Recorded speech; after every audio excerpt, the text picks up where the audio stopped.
Alright, let's take a look at this beauty, the Canon R6 Mark II paired with the RF24-105 f4L. A new addition to my arsenal, and my goodness is this camera amazing. I've heard so many reviews about this camera being great, on top of RF lenses being great as well, especially L lenses. But yeah, as you can see, this camera right now is wrapped, and if you're wondering what it looked like before, this is what it looked like before. On top of that, it also had the EF lens that I used on my T5 before transferring over to here, and then ended up swapping it with an RF lens.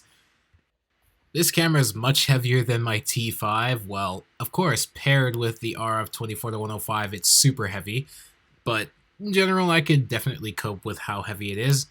One thing I really like is the dedicated photo to video switch, and overall this being a great hybrid camera because, speaking of that, might as well show some photos I took over these almost month period that I had this R6 Mark II. But anyways, let's get into it. Some of these photos are using the EF lens that I had, and the rest use the RF. For some reason, Adobe kept crashing every time I put the actual full-sized big filed images on here. It's really weird because it only happened to this project file, so it didn't happen anywhere else, but only this project file. Oh well, I guess you're just gonna have to deal with this.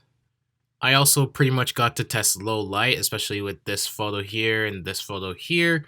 It's pretty good, honestly, and pushing it up to 6400 is like pushing my T5 to 1600. And also testing a little bit of motion blur.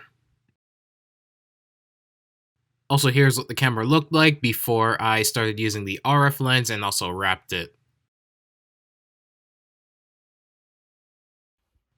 This is definitely the biggest gear jump in terms of what I have now, going from the Rebel T5 to the R6 Mark II.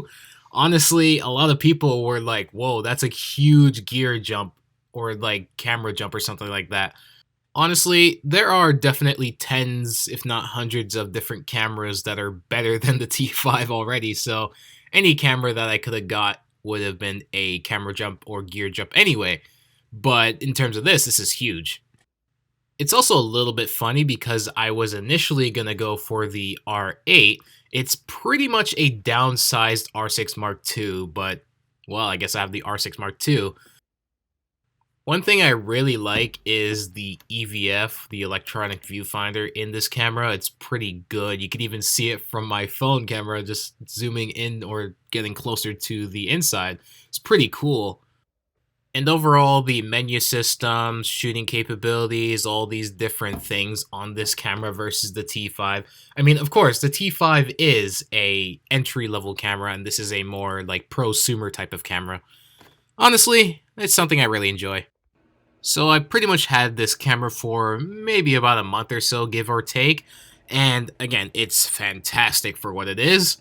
I really wish I got a video out talking about this sooner, but as said before, I was having issues even getting some photos to sort of see what I've been doing, or, just show some photos off, because for some reason it just kept crashing. Oh well, it's whatever.